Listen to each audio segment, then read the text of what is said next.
In the last part of these cyanotype experimental sessions, I worked with black and green Solarfast emulsions, some of them on real photopaper and a few on watercolor paper. Today is the day I work them out with various paints and pens.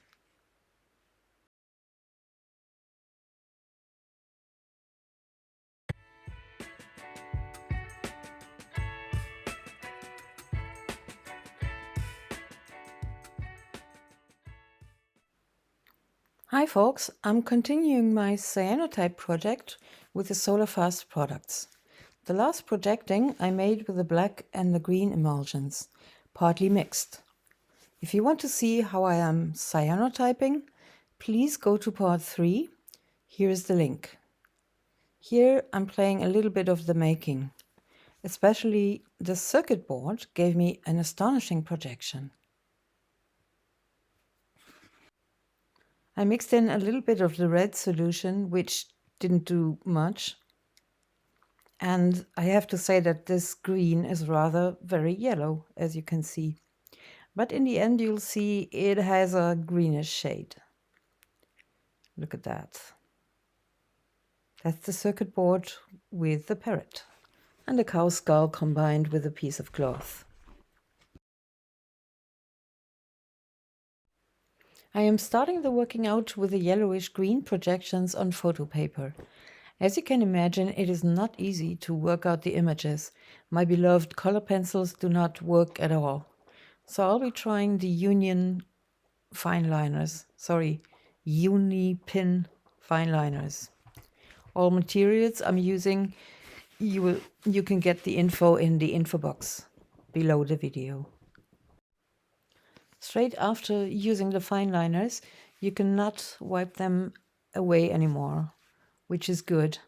But you can, as I will do later, wipe them off with a baby wipe. So I'd recommend putting a sealing spray all over the whole page later, but it has to be a seal that doesn't affect the photo paper. What I'm doing here is I'm only making shadows for the structure that the cloth gave me.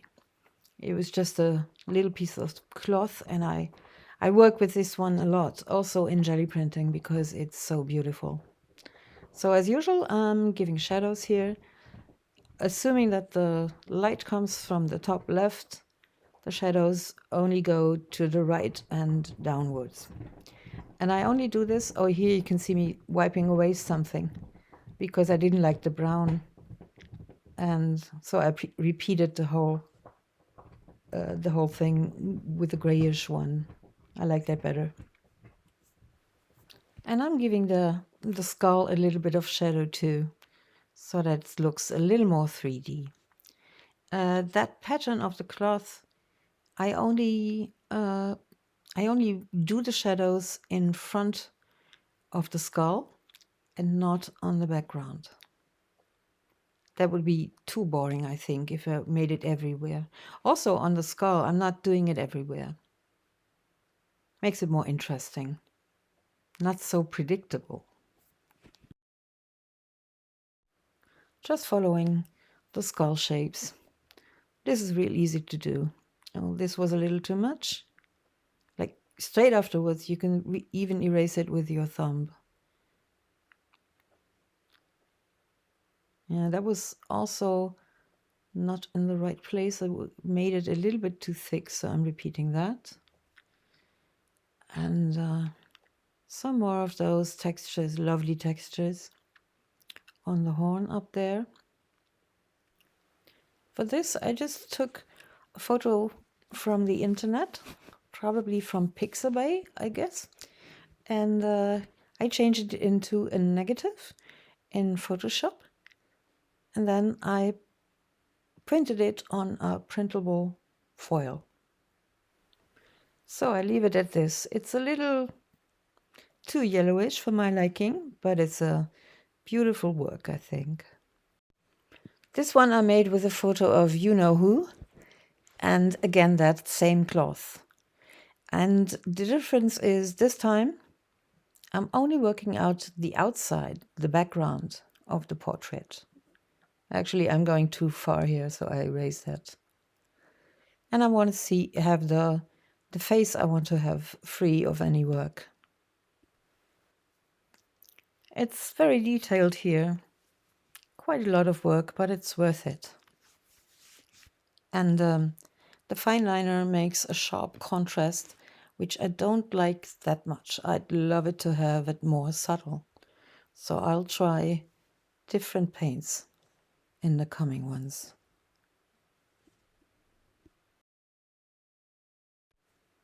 Now this is a funny filming effect, because I think because of the reflection of the light, you cannot see actually what I'm doing here. You only see the end dots that I'm making. That's very weird. I also had problems taking a photo of this. Yeah, I'm not a camera woman, really.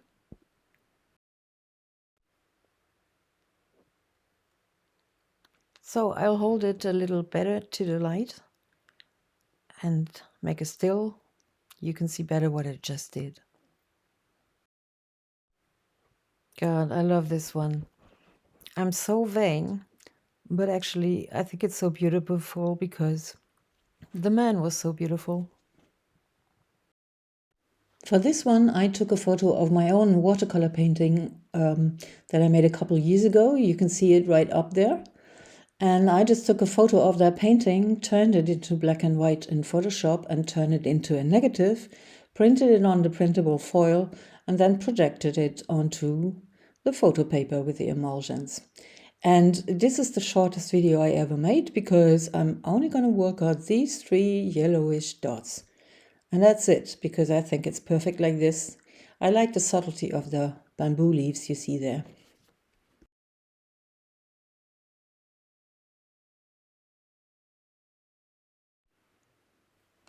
For this one, I thought I could work on it with oil paints as an alternative to those pens, because you can use it in a very, it's very nice, and you can move them around all the time until they dry, which takes, I don't know, I think a couple of days to dry on this paper. So I took out my oil paints, which I've hardly ever used. Also these oil brushes I've hardly used. And I'm giving the trees some shadows. Light from the top left, shadows to the right and down. And so this is not very much, but this is, I don't like it that much. I don't like to work with it. I'm always wearing gloves with oil paints because I don't trust them. I think they're quite poisonous, and I would advise you to do the same. But there's another paint coming up.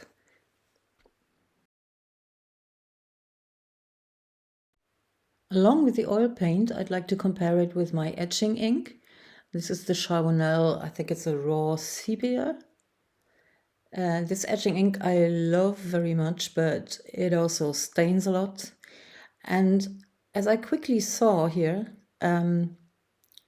it's a lot darker and makes quite a dark mark, which I don't like so much.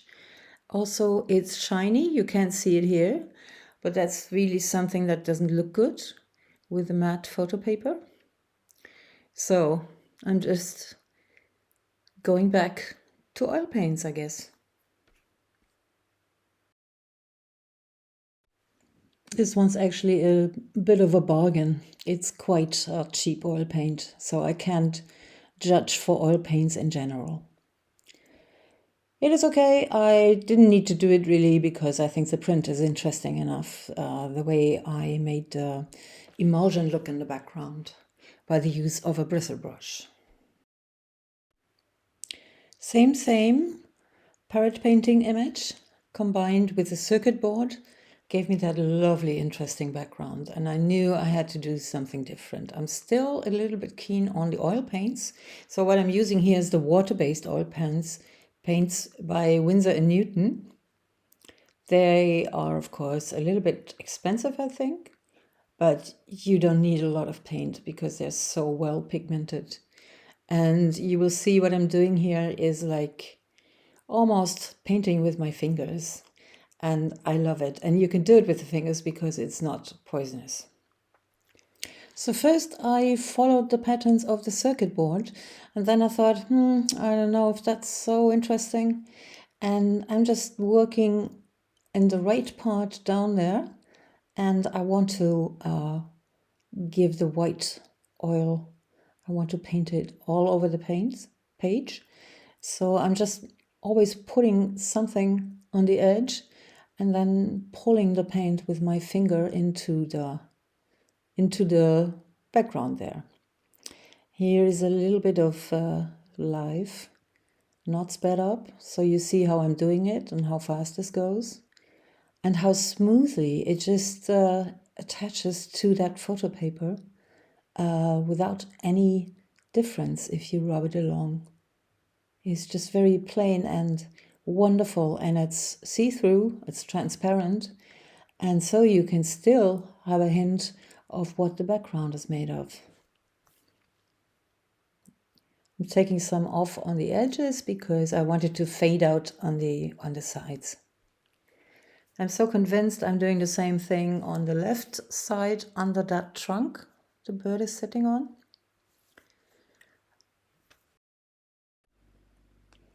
But I don't want to cover the whole background, so I'm making a horizon line, roughly at 1/3 from the top, 2/3 from the lower level.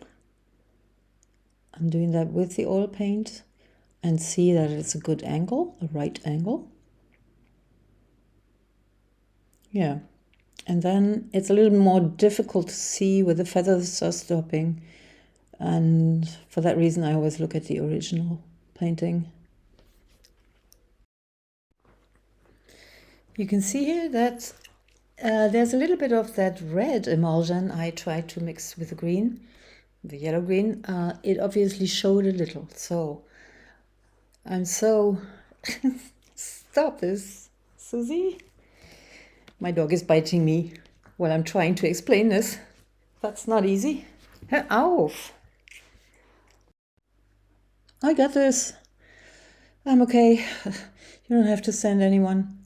So now I mixed a little bit of magenta with the white, and I didn't really mix it, so sometimes there's more white and sometimes more magenta. And I'm going to the tips of the feathers. Is it a tip or what is it called? I don't know, of the plumes. And yeah, I'm just looking at the original, and it's funny revisiting my own painting like this. And the outer feathers, they have a darker bluish tone, like more of a violet. So now I'm mixing in some blue. This tube I never opened before, so I have to get rid of the oil that's coming first. And this is a more bluish violet, and I'm pretty much doing the same here. Did a little bit too much, which I'm gonna reduce. Well, that's a good thing, you know, oil paint on photo paper, that stays correctable a long time.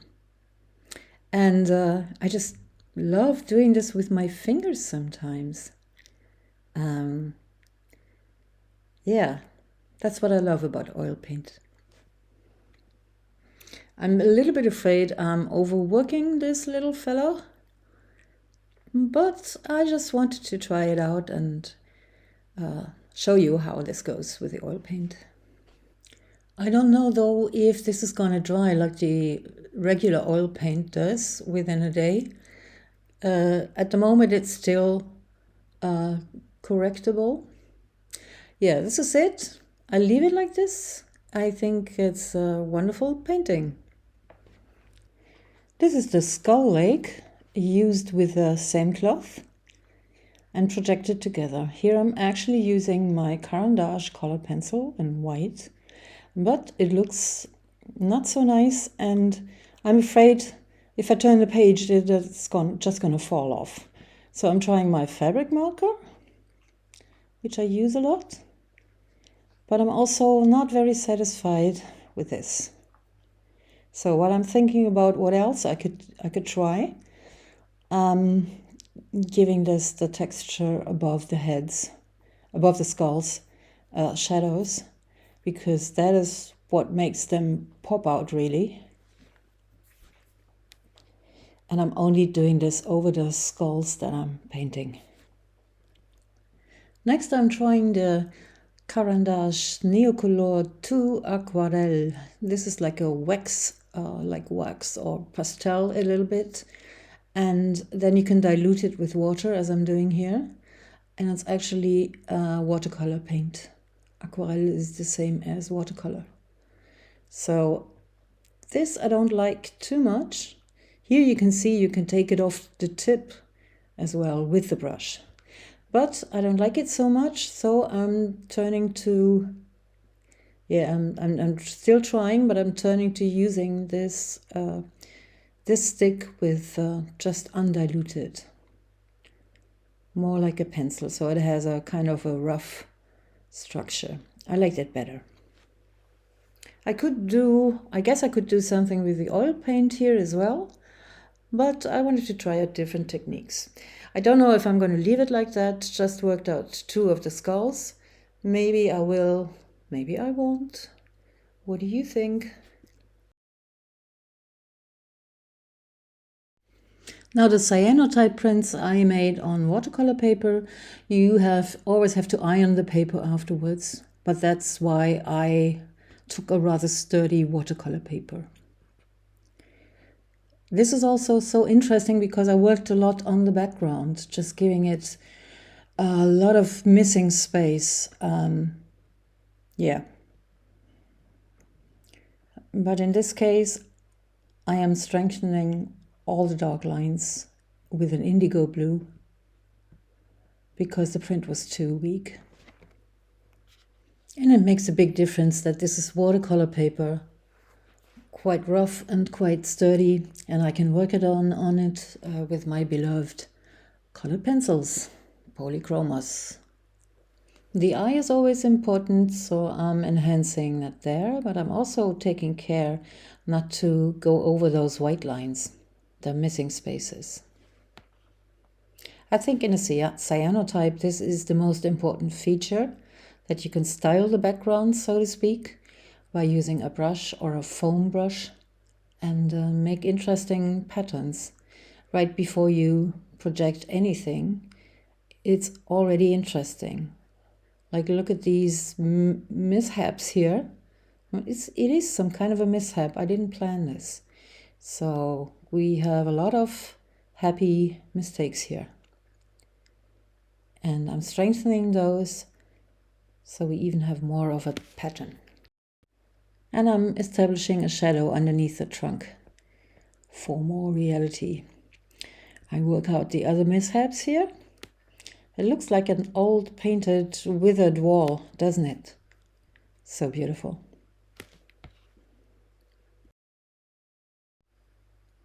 And I'm even working out the spaces that were left free of paint. So it looks like the white was painted over the background. Here on the side is especially interesting, some decalcomania I made. And I'm very glad it worked. The cyanotype is doing amazing things. I can only recommend it. Sometimes it's even more interesting than the gel plate prints. Oh, I guess it depends which you like better. This corner on the left gets a special treatment. Only this corner would be an abstract painting itself. And note that it's very funny because I did this with the black emulsion, but it turned out that the photo turned out rather black and the background turned out rather brown, I think because it dried earlier. On the left here you see the cyanotype in blue, which I made a couple of years ago with the same negative photo and with another stencil. And now I just put it there because of the facial features, because they're a little bit low here, and I want to strengthen the features a little bit, like here with the mouth. Always taking care not to do so much. because if it's just a faint image, it's okay. I like that. I think I did a little bit too much already on the mouth. And then I'm just enhancing the eyes, not the eyes, the lashes, and also that painted flashlight on his face. You can, of course, this is watercolor paper. You can work with watercolor colors, or also with acrylics that you water down. They just work as watercolor. So you could do that to add some color. I've done one like that. I'll show you here. I think I made this one with oil pastels. So that's also something you can try. This one was also a result of the black session, but I didn't leave the UV light on for very long, maybe only for like 8 minutes or so. And then it really stays like a dark blue, and you don't have these nice contrasts and everything. Yeah, but if you want to see that, as I said, go back to part 3 or look at the playlist. I have these old 60s frames that I registered the paper with, and I want to put it in one of those. This is also a piece of decalcomania. That was only because some paint was left on the negative foil, so it just made sort of a shadow, a missing space in the shape of decalcomania. I also like this one particularly because of the shape I made with the foam brush. And note that the stencil is rather out of shape, which I was planning on, as a happy accident that I planned. And this is the last workout for today.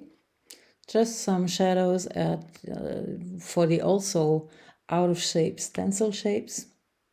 This is on a canvas board that I prepared, and it didn't work so good. It doesn't take the color so well. I mean, you have to wash the paper or the board every time, and then a lot of this came off, and I projected that 2 times, and now it's like this. It's okay.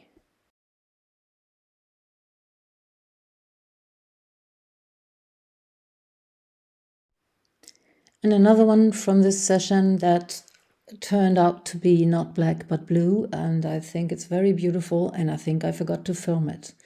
This turned out to be real good because the photo projected as a photo really looks very 3D. And this is a cute one, and it was so good I didn't do anything on this one. Skulls and little flowers. Very symbolic, isn't it? So that takes me to my question. I still haven't done the blue emulsion, which is a 2-component emulsion. And I'd like to maybe repeat all these that I made a couple of years ago. And I'm not sure. I'm longing for my jelly plate, but to be complete, I would have to do that blue one. So please tell me in the comments if you want me to do that. I think the blue 2-ingredient emulsion is the best, has the best colors, etc. And yeah, just tell me. And if you don't, I'll go back to my beloved jelly plate. So see you next week in any case. Bye.